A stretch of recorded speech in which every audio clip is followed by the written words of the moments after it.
You ever hear about those self-proclaimed neighborhood cops? The kind of people who throw on a security vest they bought off Amazon, start waving clipboards, barking orders like they're the sheriff? Well, picture this. A young black man, just trying to live his life, walking back to his own home, when one of these so-called HOA enforcers steps out of the shadows. Not with a clipboard, not with a warning notice, but with a gun. What that fake cop didn't know, the man he was threatening wasn't just another kid from the neighborhood. He was a highly trained U.S. Special Forces veteran, armed, disciplined, and ready. That night, it wasn't just about a gun being pulled. It became about dignity, about power, about a man who refused to be treated like prey in his own community. The scene unfolds on a humid summer evening in suburban Georgia. The streets glistened under the dull orange glow of streetlights, still wet from a short rain. Crickets sang in the bushes. Dogs barked behind fences. The neighborhood looked like any other American cul-de-sac. Two-story brick homes, neatly trimmed lawns, minivans parked in driveways. But behind that picture-perfect silence, tension was bubbling. Marcus Johnson had just returned from a grueling day at the gym. He wasn't just working out for fun. Discipline was in his blood. Years in Special Forces had carved his body into steel, but it was his mind, calm, sharp, unbreakable, that made him dangerous in ways no one could see. He carried himself with quiet confidence. Sweat still glistened on his arms as he slung his gym bag over his shoulder and headed down the sidewalk toward his home. He wasn't expecting trouble. Not here, not in a place where he had paid for peace. But trouble had been watching him.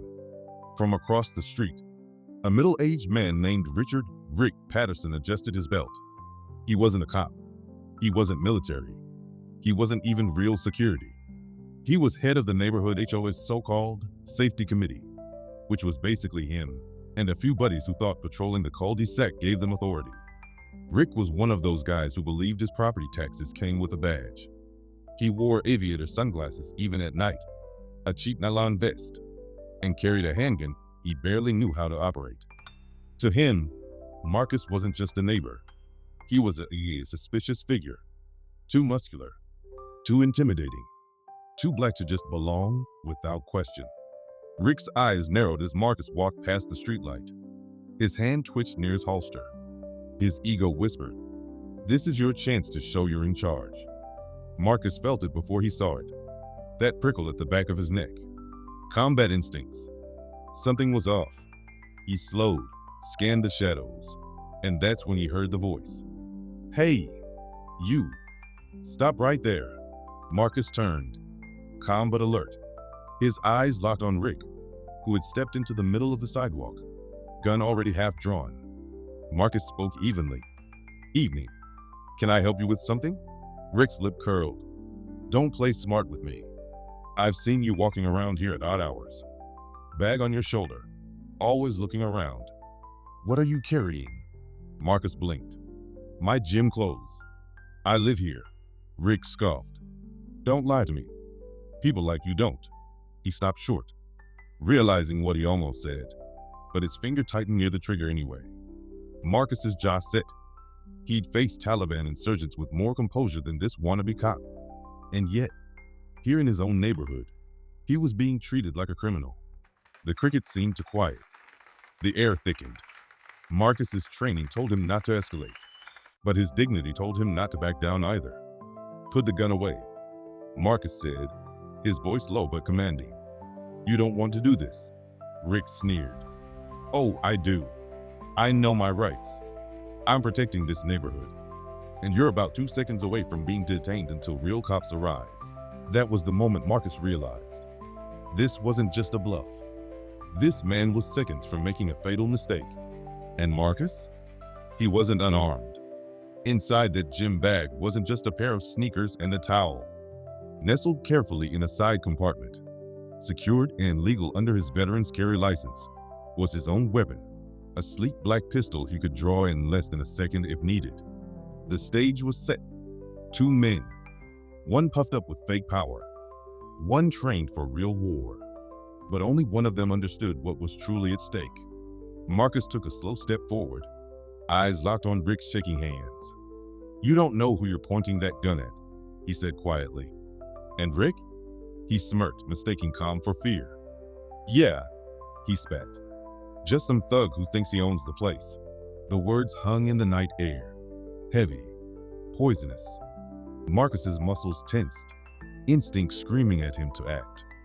The next move could change everything.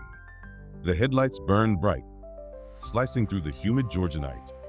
Both Marcus and Rick froze, caught in the glare. Tires screeched lightly as the car slowed, creeping toward them. It was a navy blue sedan, one of those family cars you see everywhere in the suburbs. The driver's side window rolled down with an electric hum. Inside was Mrs. Linda Alvarez, a mother of 3 who lived 2 houses down. She leaned her head out, her face tight with confusion. "What's going on here?" she called, her voice sharp but uncertain. Rick immediately puffed his chest, waving the gun like a badge. "Stay in your car, Linda. Oh, business. I've got a suspicious person here." Suspicious person. The words cut through Marcus like shards of glass. Linda's eyes darted from Rick to Marcus, her brow furrowed. "Rick, that's Marcus. He lives here. I've seen him jogging every morning. His mama's lived here longer than you have." For a moment, silence. Just the cicadas buzzing, the idle purr of the sedan's engine. Rick's face flushed red. He tightened his grip on the gun, not loosening, not backing down. Pride wouldn't let him. "I don't care who you think he is. I've seen him carrying bags around, skulking after dark. Could be drugs. Could be worse." Marcus exhaled slowly through his nose, fighting to keep his voice level. "What you're doing right now? Pointing a weapon at a resident on public property? That's a felony, Rick. You need to put it down before you do something you can't undo." But Rick wasn't listening. His ears weren't tuned for reason. He was tuned for ego. Linda shook her head, disgust curling her lip. "This is ridiculous. Rick, you're not a cop. You're not even security. You're just playing dress up with a gun." Her words struck something, but instead of humbling him, it made Rick snarl. He jabbed the barrel of the gun closer toward Marcus, his voice rising. "Shut up. You don't understand. This guy doesn't belong here. People like him." He stopped again, the poison of his words choking him mid-sentence. But Marcus heard enough. He knew exactly what people like him meant. And in that moment, Marcus's mind flashed back. Flashback. 5 years earlier, Afghanistan. The air was dry and thin, mountains jagged against the orange dusk. Marcus crouched behind a crumbled wall, his rifle pressed tight against his shoulder. His team of Special Forces soldiers had just breached a compound where intel suggested insurgents were hiding weapons. Gunfire cracked. Dust exploded. Marcus stayed steady, breathing slow, watching angles. His training had drilled it into him. Chaos is loud, but calm is silent. He spotted movement, a man raising an AK from a shadowed doorway. Marcus didn't hesitate. He fired once, clean. The threat dropped. The mission moved forward. Later, when the dust cleared, Marcus remembered the face of that man. Younger than he expected. Scared. Just trying to hold ground he thought was his. Marcus learned something that day. Most fights are about pride, fear, and power. And when fear mixes with power, innocent people bleed. The memory evaporated as Marcus locked eyes with Rick again. He saw the same cocktail in this man's shaking hands. Fear, ego, power. A dangerous mix. "Rick," Marcus said, calm but steely, "you're one heartbeat away from ruining 2 lives tonight. Yours and mine." But before Rick could respond, Linda's car door slammed. She stepped out, standing small but defiant between them. "If you don't put that gun away right now, I'm calling the real police. And trust me, they're not gonna see you as the hero in this story." Rick's eyes darted, panic flickering for the first time. He lowered the gun slightly but didn't holster it. Sweat beaded on his temple. He wasn't in control anymore, and he knew it. Marcus could have ended it there, could have walked away. But something inside him whispered, If you let this go, he'll do it again. Maybe next time, it won't be you. Maybe it'll be some teenager walking home from practice. Maybe it'll be a kid riding his bike. That thought rooted Marcus in place. Rick growled, "Fine, I'll let the cops handle it. But you're coming with me until they arrive." Marcus's brows lifted. "You're not detaining me. You don't have that authority." "Oh, I got all the authority I need," Rick barked, gesturing with the gun again. Linda gasped. "You're insane. He hasn't done anything." Marcus inhaled, his voice low, measured. "Rick, if you point that gun at me one more time, you better be ready for what happens next." The silence stretched, heavy as concrete. Rick sneered, puffing his chest. But Marcus noticed the slight tremor in his hand. He was bluffing, deep down. But bluffs with guns? They still kill people. That's when another set of headlights appeared, this time a police cruiser, turning slowly into the cul-de-sac. Blue and red lights flickered to life, washing over brick houses and manicured lawns. Rick's face twisted. Relief? Fear?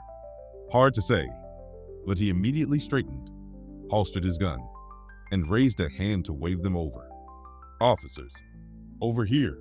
I've got him," Rick shouted, as if he'd just caught America's Most Wanted. Marcus's stomach sank. He knew how this could look. Black man. Gym bag. White man claiming suspicious behavior. And now cops rolling in, primed to believe the loudest voice. Linda saw the worry flash in Marcus's eyes. She whispered quickly, "Don't say anything yet. Let me talk first." The cruiser pulled up, lights still spinning. Two officers stepped out, one younger, one older.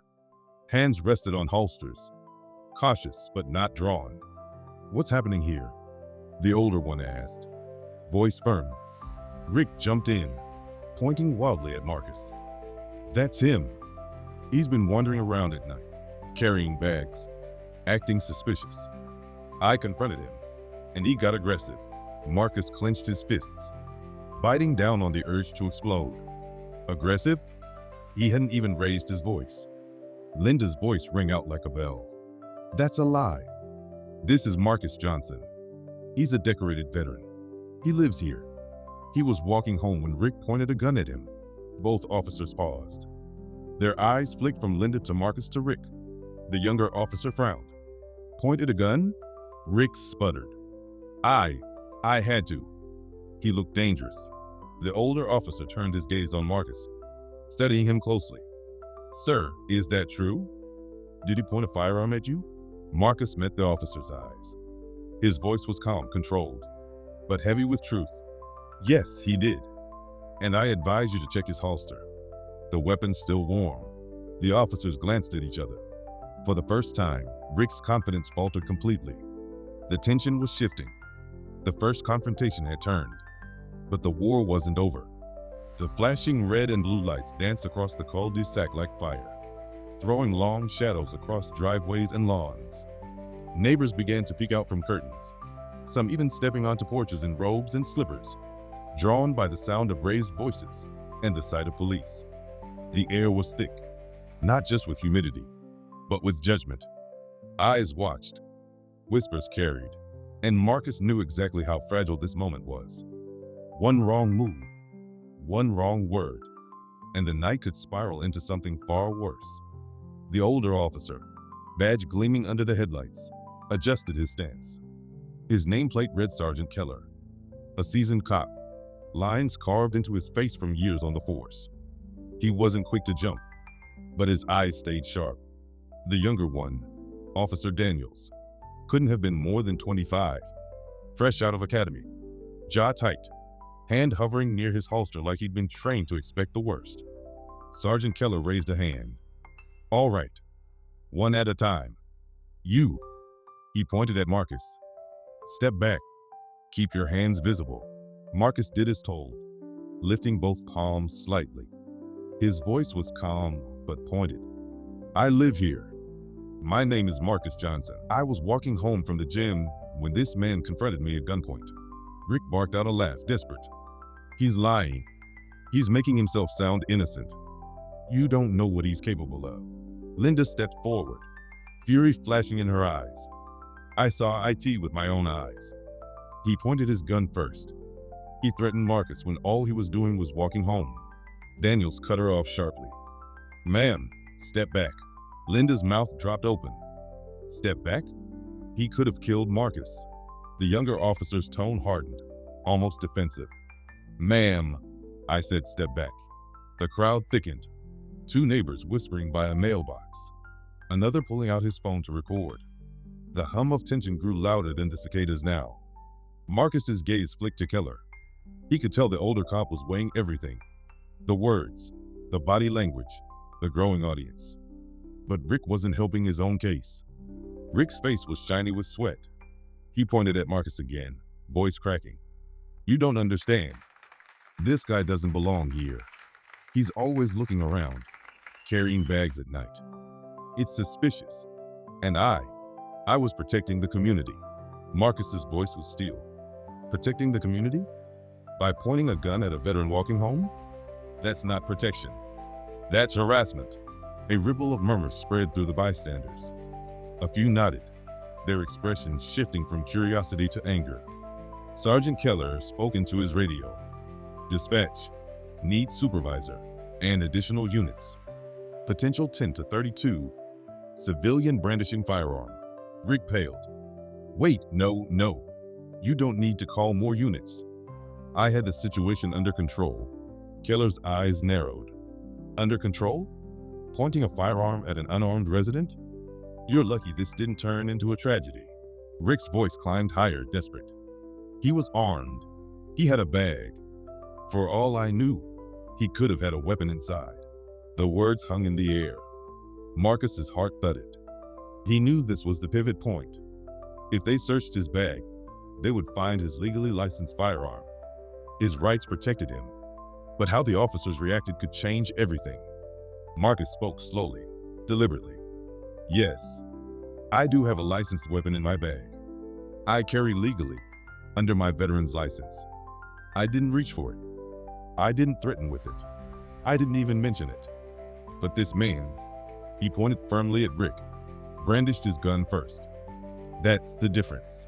A collective gasp spread through the crowd. Some looked alarmed. Others looked furious, but not at Marcus. At Rick. Keller raised a brow, gaze shifting between them. You're saying you're a licensed carrier? Marcus nodded. Yes, sir. And I'm trained special forces. I know the law. I know the rules. And I know he broke every one of them when he decided to play cop. For a second, everything paused. Then Daniels muttered under his breath, almost like a knee-jerk reaction. Special forces? Yeah, right. Marcus locked eyes with him, unblinking. Want to see the paperwork? Or maybe the medals? His voice was calm, but it carried the weight of a man who had seen more than Daniels could ever imagine. Keller shot Daniels a look, a silent warning to keep quiet. Then he turned back to Marcus. All right, stay where you are. We'll verify. Rick sputtered, his voice shrill now. You can't just take his word for it. He's dangerous. Linda snapped, unable to hold back.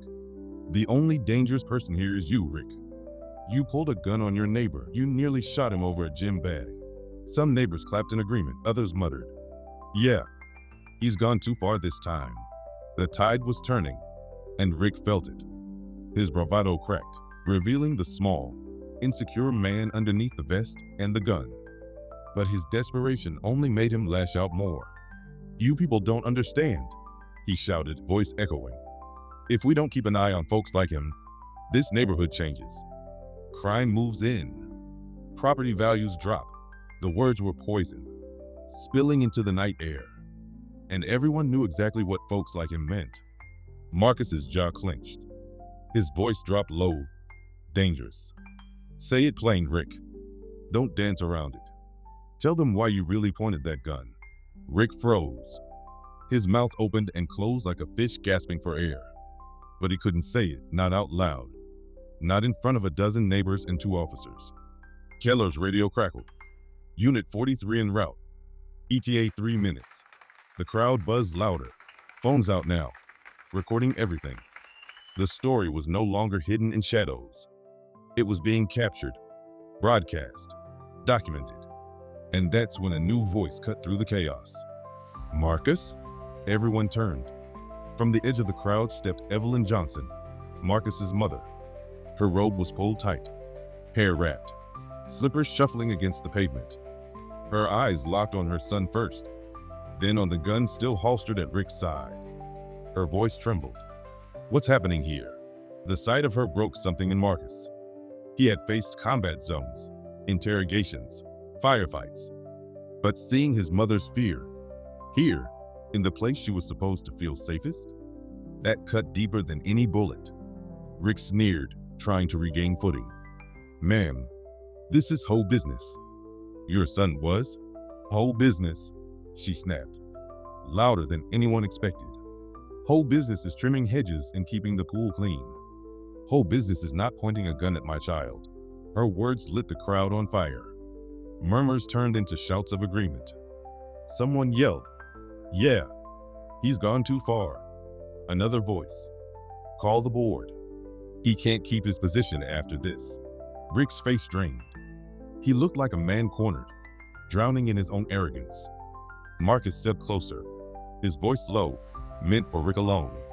"You thought you had power tonight. But now everybody sees you for what you are." Rick's mouth twitched, rage fighting shame. And then, the sound of more sirens in the distance. Backup was almost there. The story wasn't just escalating. It was about to explode. The second cruiser screeched to a halt, its lights washing the cul-de-sac in urgent red and blue. The whine of the sirens faded into the thick, tense air. Doors slammed. Two more officers stepped out, their radios crackling, hands poised near their holsters. Every neighbor's eyes shifted toward Rick, and every phone camera pointed straight at him. Sergeant Keller's voice cut through the noise. Calm, cold, authoritative. "Sir, I'm going to need you to hand over your weapon." Rick stiffened. His hand twitched over his holster, hesitation written across his face. Sweat beaded down his temple. The younger officer, Daniels, took a cautious step forward, his hand hovering near his own firearm. "Do it slow. No sudden moves." Rick's voice cracked. This is a mistake. You're all making a mistake." "I was protecting the neighborhood," Linda shouted from behind the line of officers, her voice fierce and unrelenting. "Protecting? You nearly shot Marcus for walking home." The crowd echoed her, angry voices rising in chorus. "He's dangerous. Take his gun. He's not a cop." Rick's face twisted. The support he thought he had was gone. The authority he believed in had crumbled. All that remained was his pride, and pride can make a man reckless. His fingers brushed the grip of his weapon. "Rick," Keller barked.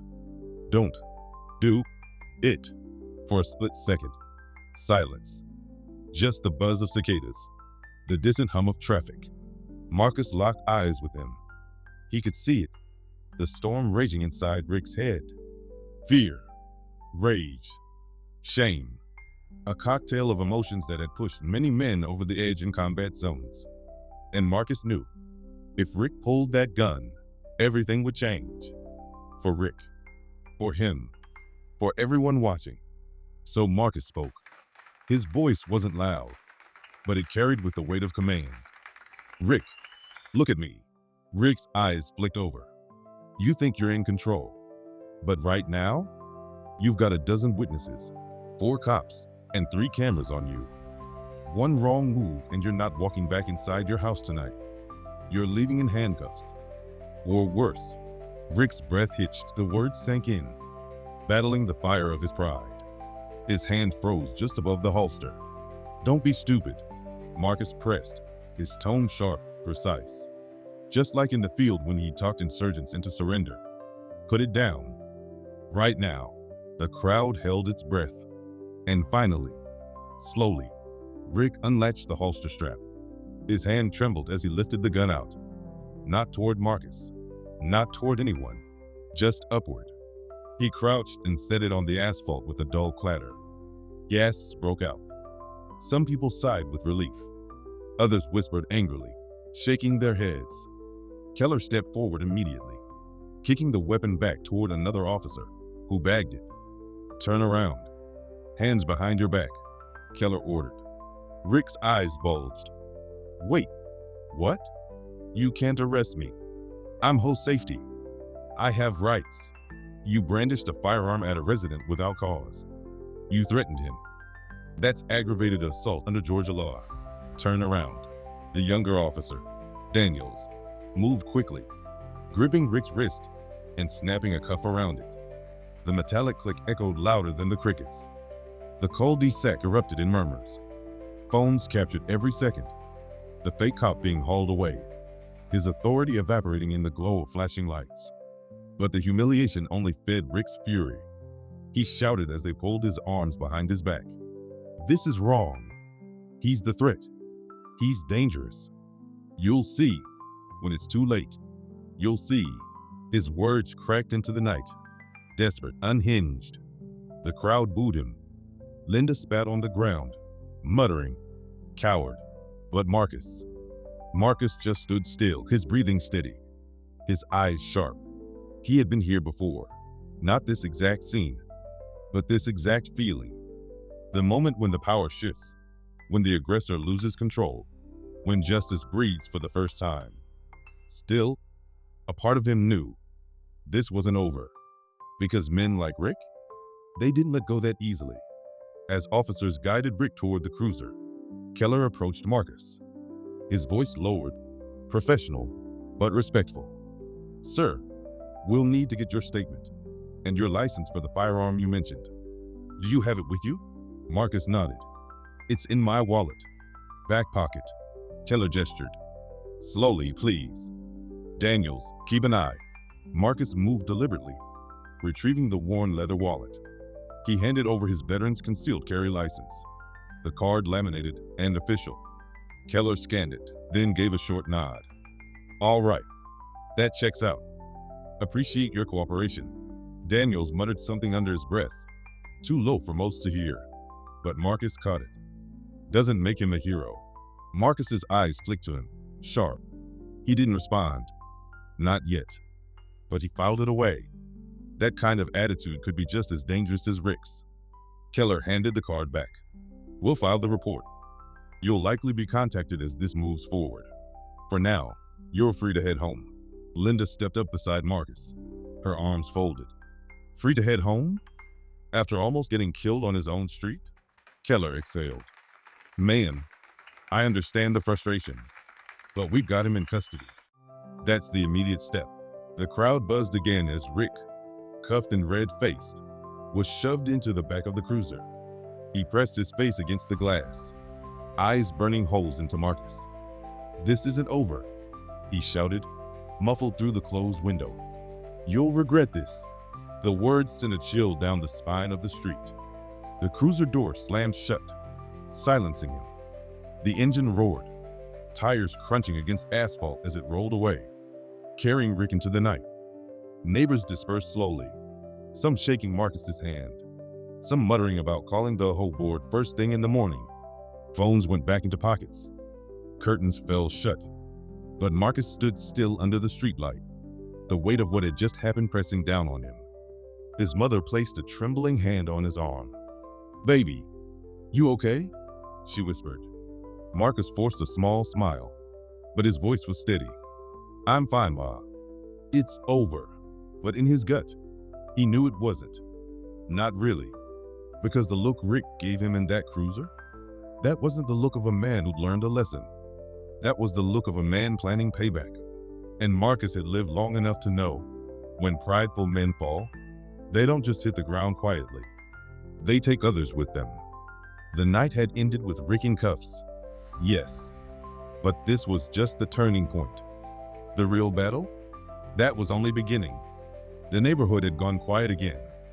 But it wasn't the peaceful kind of quiet. It was the kind that hummed with unease, like everyone was holding their breath. Marcus sat on his porch hours later, the cool night air brushing his skin, the faint smell of rain still hanging in the air. The cicadas had died down, leaving only the distant bark of a dog and the occasional whoosh of cars from the main road. He should have felt relief. Rick was cuffed, taken away, humiliated in front of the entire cul-de-sac. Justice, at least on the surface, had been served. But Marcus's instincts, the same ones that had kept him alive overseas, told him otherwise. Because justice and revenge, they often walk side by side. And Rick Patterson was the kind of man who couldn't stand losing face. Marcus's eyes narrowed when he noticed it. A dark sedan parked at the far end of the street, engine quiet, headlights off. Too far to see who was inside, but close enough to watch. Coincidence? Maybe. But Marcus didn't believe in coincidence. Not anymore. He leaned back in his chair, forcing himself to stay calm.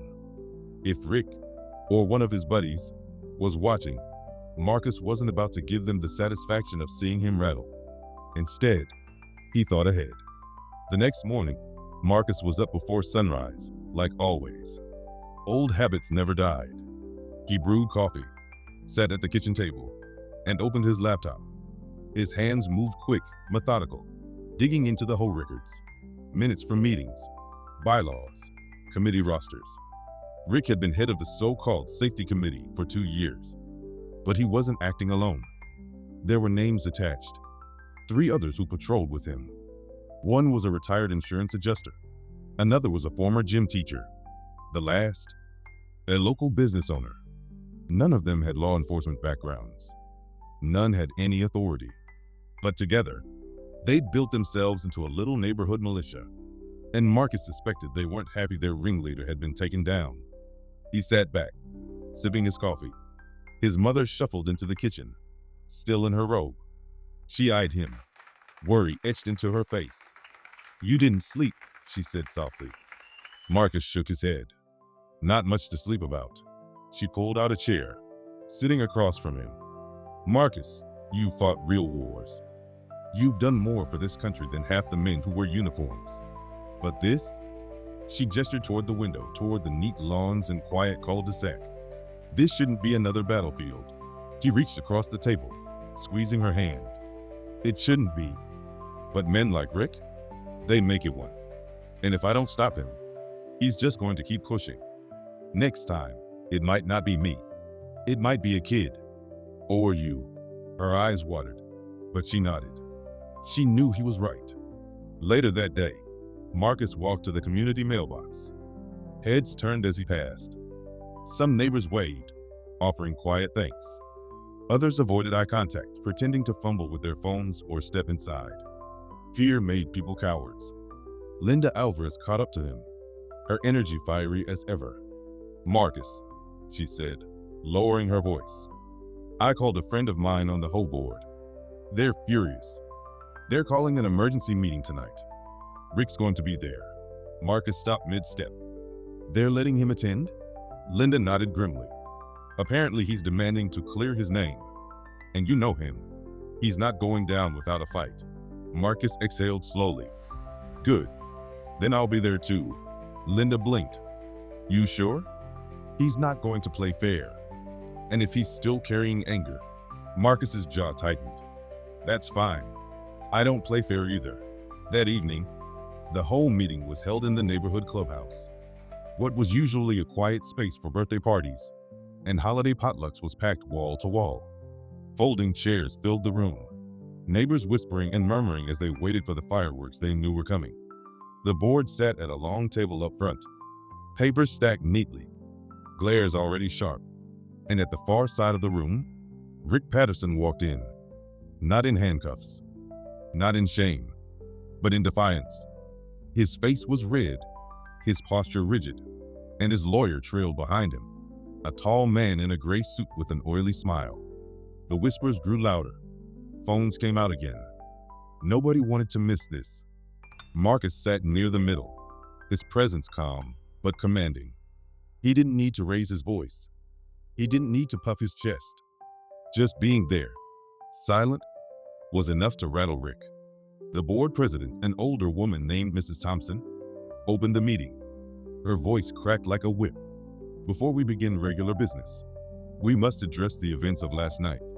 Specifically, the actions of Mr. Rick Patterson." Rick shot up, his lawyer tugging his sleeve. Address? You mean smear. I was protecting this neighborhood. That's my job. Mrs. Thompson glared. Your job is collecting dues and ensuring lawn compliance, not playing vigilante. You pulled a firearm on a resident.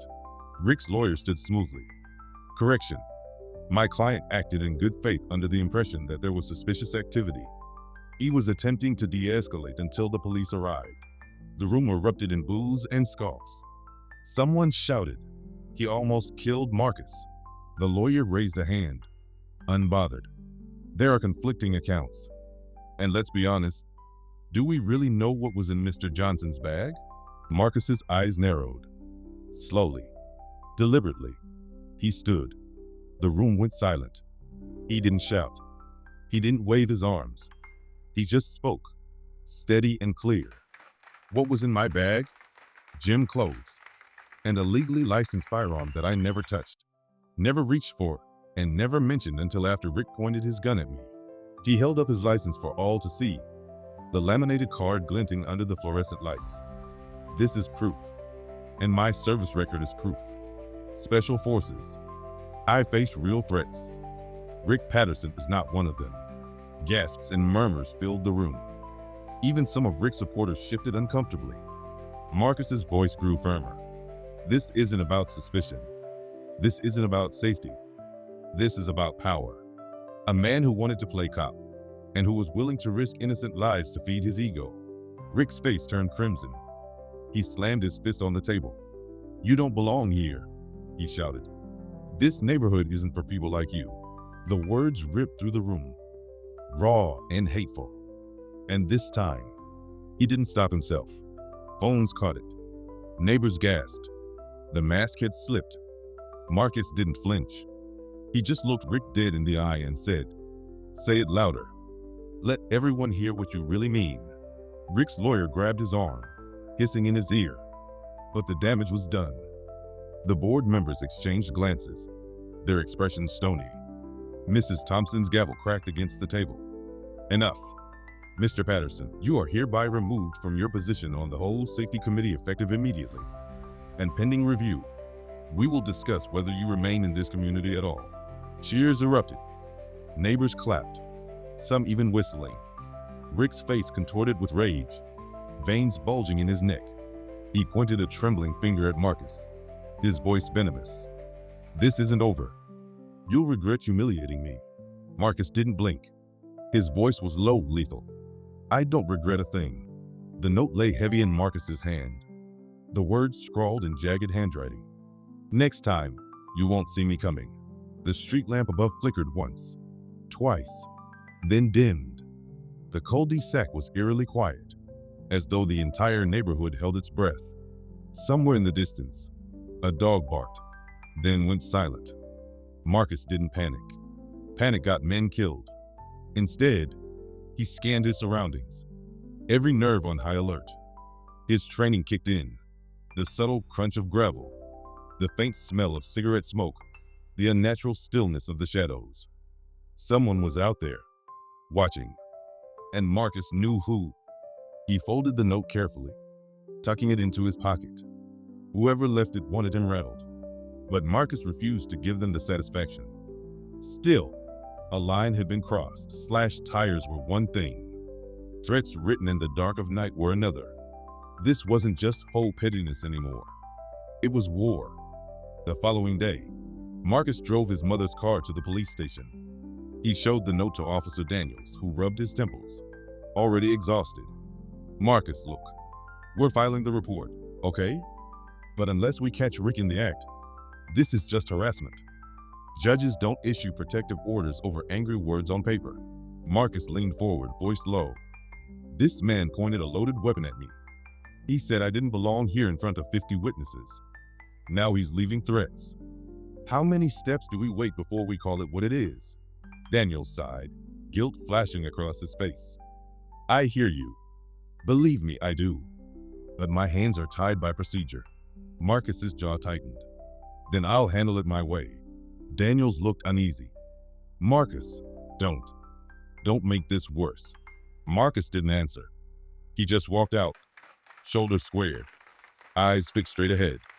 By sunset, the neighborhood was buzzing again. Word had spread. Rick wasn't backing down. Some claimed they saw him pacing his driveway, talking loud into his phone, his face red with fury. Others whispered he was stockpiling something in his garage. Marcus wasn't surprised.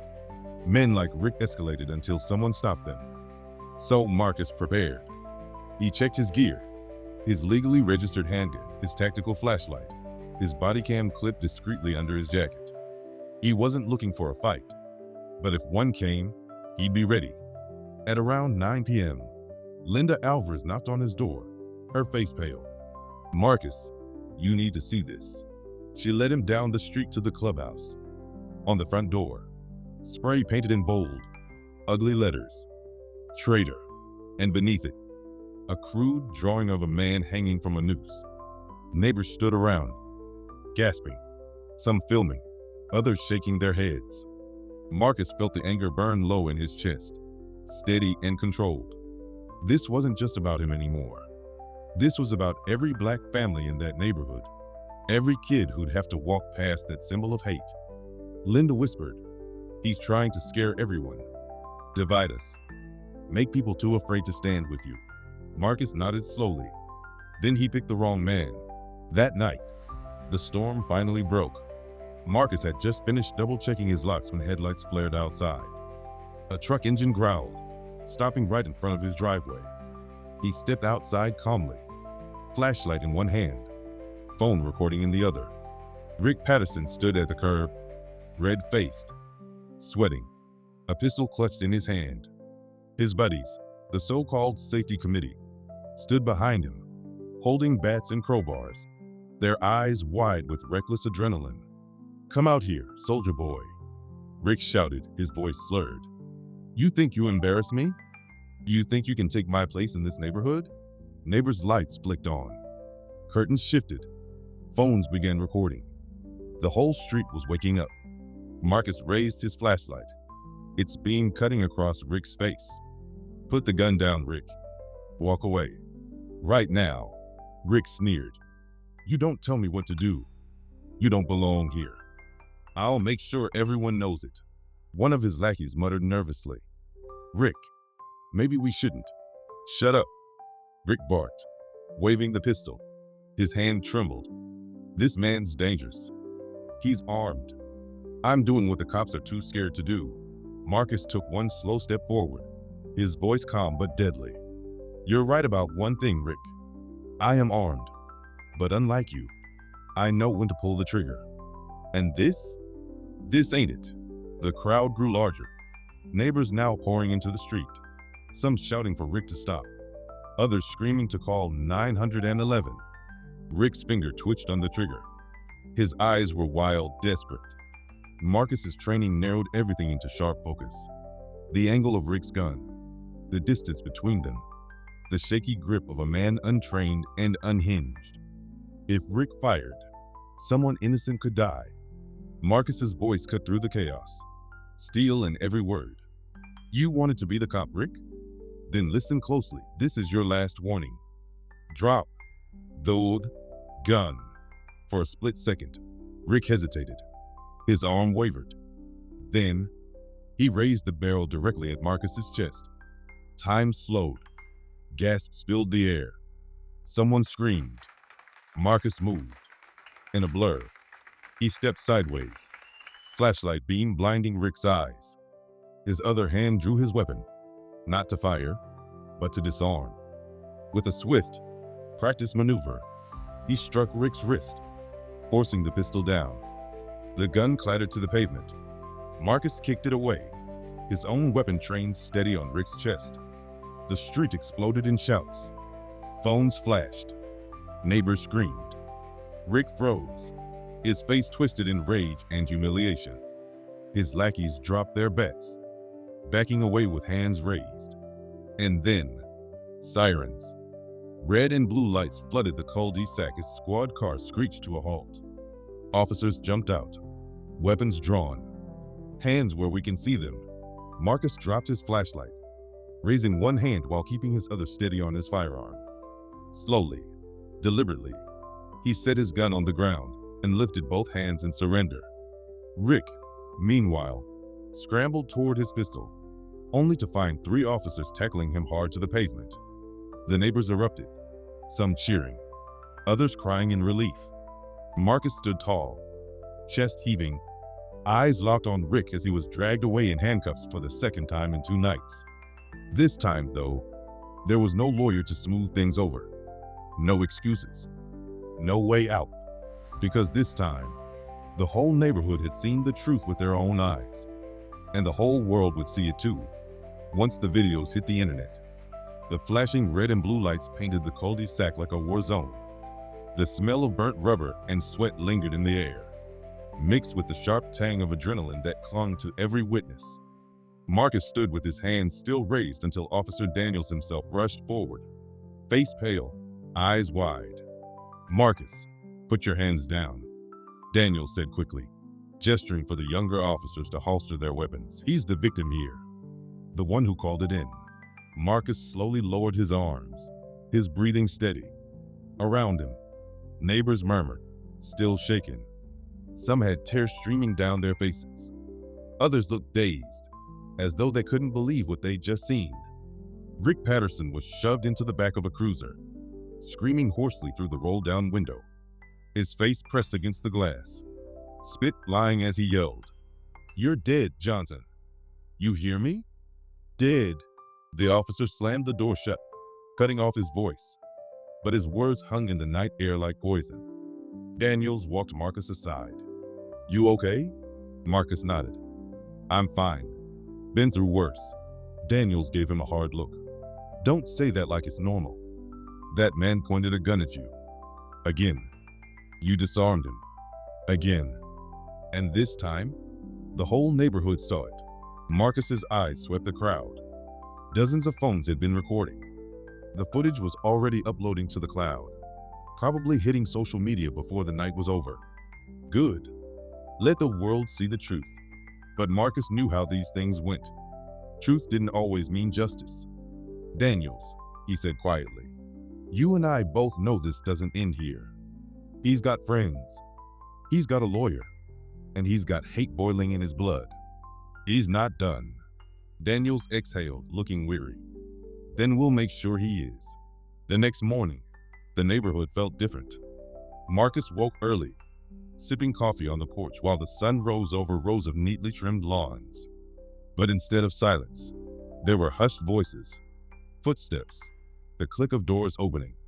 Neighbors came by in 2s and 3s, some shy, others bold. A young couple thanked him, their toddler clinging to their leg. "If you hadn't stood up to him, what if it was our kid walking home one night?" An older black man shook Marcus's hand firmly, his eyes full of pride. "You showed these folks what strength looks like." Even a few white neighbors, ones who'd kept their distance before, offered awkward smiles, murmuring that they were glad he lived there. But not everyone was grateful. Across the street, a woman named Karen Shaw folded her arms tightly, glaring at him like he was the problem. She whispered to another neighbor, just loud enough for Marcus to hear. Maybe if he wasn't always trying to make a scene, this wouldn't have happened. Marcus didn't flinch. He dealt with worse than whispers. But the line was drawn clear in the neighborhood now. People were choosing sides. By noon, the video was everywhere, clips from half a dozen angles, stitched together, shared on Facebook, Twitter, TikTok. Headlines sprouted like wildfire. Fake HOA cop pulls gun on veteran. Special Forces black man disarms neighborhood vigilante. HOA gone wild. Armed confrontation caught on camera. Marcus's phone buzzed nonstop. Calls from reporters. Emails from advocacy groups. Even a message from a congressman's office. But what hit hardest was the flood of strangers reaching out. Black fathers, military vets, young people who'd seen themselves in his shoes. One message stuck with him. "Brother, you showed us we don't always have to back down. Thank you." Marcus read it twice, then closed his eyes. Because that's what this was really about. Not Rick Patterson, not even the HOA.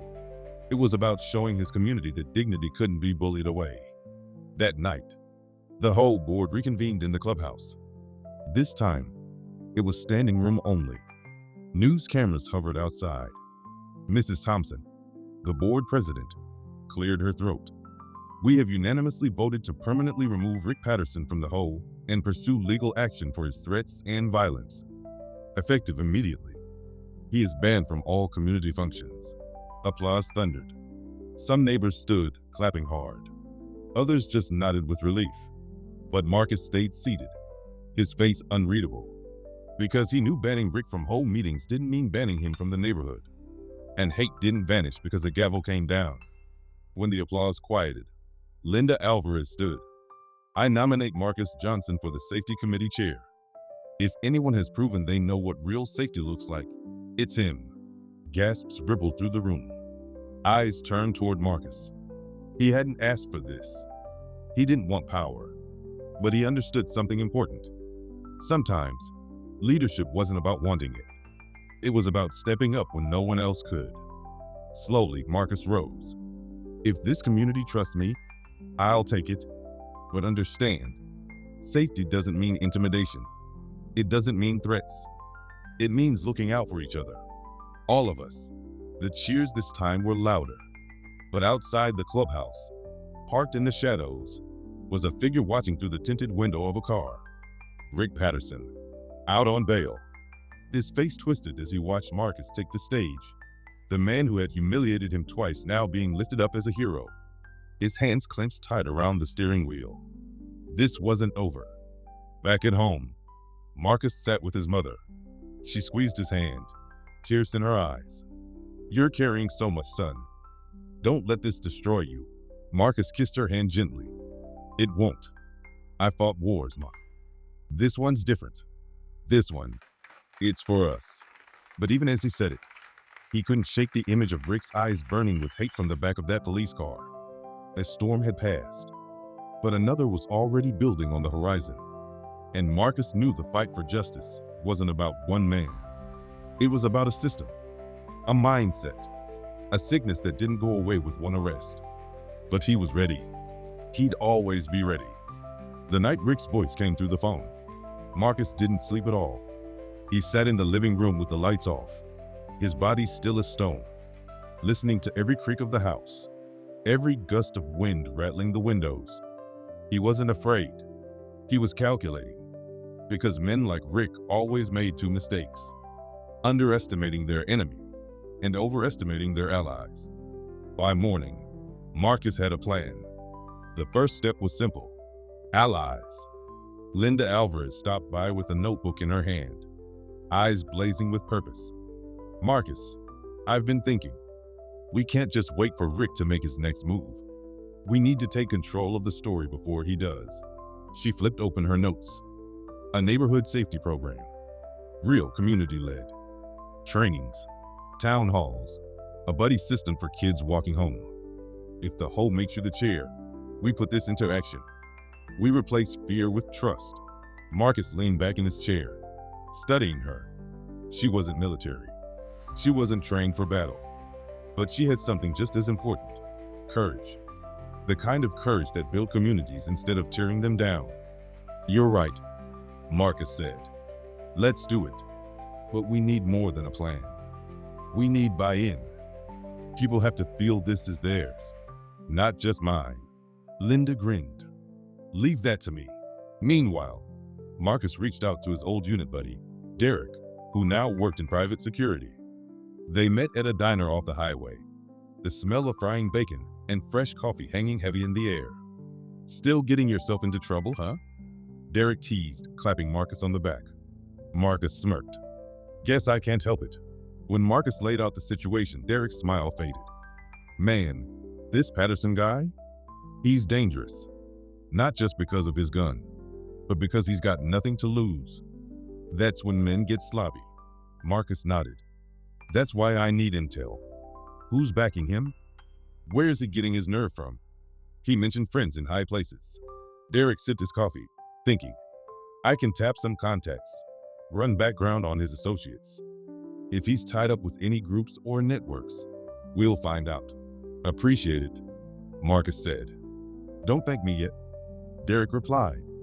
You sure you're ready for what we might dig up? Sometimes the truth is uglier than you expect. Marcus's eyes hardened. I've seen ugly. I can handle it. Back in the neighborhood, Linda was already rallying support. She hosted a small gathering at the clubhouse. No microphones, no board members, just folding chairs in a circle. Neighbors came hesitantly, unsure what to expect. Marcus showed up halfway through. The moment he stepped inside, all eyes turned to him. A teenager spoke first, his voice shaky. "Mr. Johnson, thank you. I saw the videos. If it was me in your place, I don't know what I would have done. But now I feel like maybe I can walk home without looking over my shoulder." An older woman added, "For the first time in years, I don't feel like I have to hide. You showed us we can stand up too." Marcus listened quietly, his chest heavy with the weight of their words. He hadn't asked to be anyone's symbol, but here they were, looking to him not just as a neighbor, but as proof that dignity could survive intimidation. When it was his turn, he kept it simple. "I didn't do this alone. You all were there. You all saw it. If we're going to move forward, it can't just be me standing up. It has to be all of us." Together, heads nodded. For the first time, Marcus saw unity taking shape. But even as hope bloomed, shadows lingered. 2 nights later, Marcus returned home to find his mailbox smashed in, the metal twisted and bent. Inside, shoved deep into the wreckage, was a single bullet casing. No note this time, just a message. Marcus called Daniels, who came out shaking his head. It's intimidation, but still, no fingerprints, no witnesses. Nothing actionable.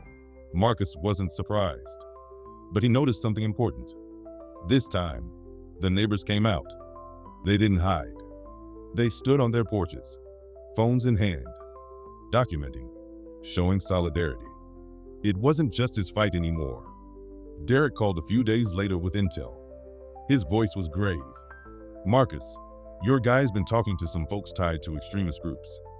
Small time, mostly, but enough to give him a boost of confidence. They pump each other up online, trade hate like currency. He's not just angry. He's trying to be a martyr in their eyes." Marcus exhaled slowly. "So he wants a stage." "Exactly. And you humiliated him on that stage twice. That makes you target number 1. Marcus didn't need the reminder. He already felt the eyes on him, the weight of Rick's hate like a shadow always at his back. But if Rick wanted a stage, Marcus would give him one. Only this time, the truth wouldn't just expose him to a neighborhood. It would expose him to the whole world. At the next HOA meeting, Marcus unveiled Linda's plan, a neighborhood safety alliance. The idea was simple but powerful. No fake cops, no vigilante patrols. Just neighbors looking out for each other, trained in de-escalation, backed by real partnerships with local law enforcement. The board approved unanimously. Applause filled the room.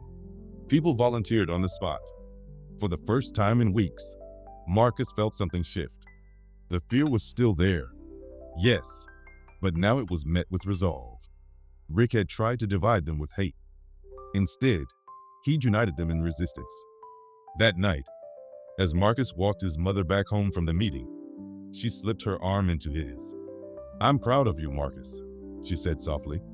"Not just for fighting, for building." He smiled faintly. One doesn't mean much without the other, but deep down,